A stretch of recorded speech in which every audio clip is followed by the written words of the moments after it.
дар доираи татбиқи сиёсати иҷтимоии ҳукумати ҷумҳурияи Тоҷикистон ва таваҷҷӯҳи доимии сарвари давлат муҳтарам Эмомалӣ Раҳмон ба рушди соҳаи маориф дар деҳаи Хоҷаи Аъло муассисаи таҳсилоти томактабии Андалеб барои 120 кӯдак сохта ба истифода дода шуд.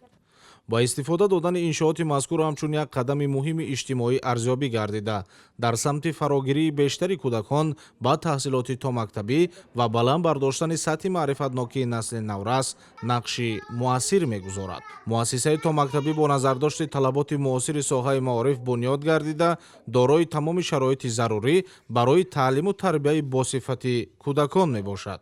кӯдакистон аз утоқҳои махсуси таълимӣ ва амалӣ иборат буда барои гузарондани машғулиятҳои таълимӣ, тарбиявӣ ва инкишофи зеҳнию ҷисмонии кӯдакон имкониятҳои мусоид фароҳам овардааст.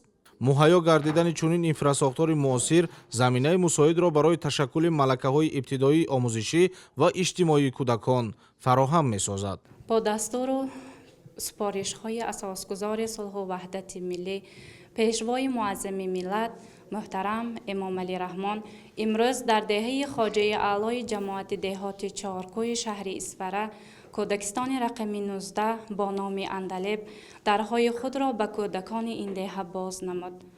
ман пеш аз ҳама миннатдории худро ва миннатдории аҳли бошандагони ин деҳаро ба пешвои миллат мерасонам.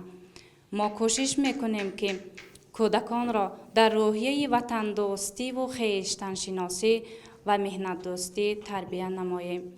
тоҷикистон, тоҷикистон, мекунам шукри каму бисьёри ту, мекунам шукрона аз озарму аз озори ту.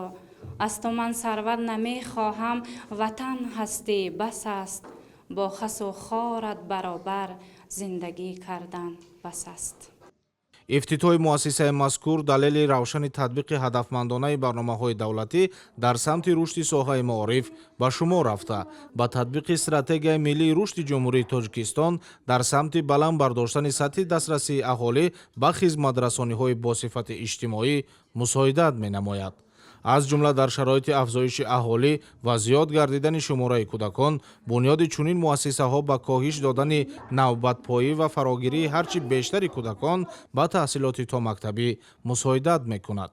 дар маҷмӯъ ба истифода додани муассисаи таҳсилоти томактабии Андалеб дар деҳаи Хоҷаи Аъло ҳамчун намунаи равшани сиёсати маорифпарваронаи ҳукумати ҷумҳурии Тоҷикистон арзёбӣ гардида дар таҳкими пояҳои маънавию зеҳнии ҷомеа ва тарбияи насли соҳибмаърифат саҳми назаррас хоҳад гузошт. ин иқдом идомаи мантиқии тадбирҳои созандаи ҳукумати ҷумҳурии Тоҷикистон дар роҳи бунёди ҷомеаи мутамаддин ва фароҳам овардани шароити арзандаи зиндагӣ барои шаҳрвандон маҳсуб меёбад.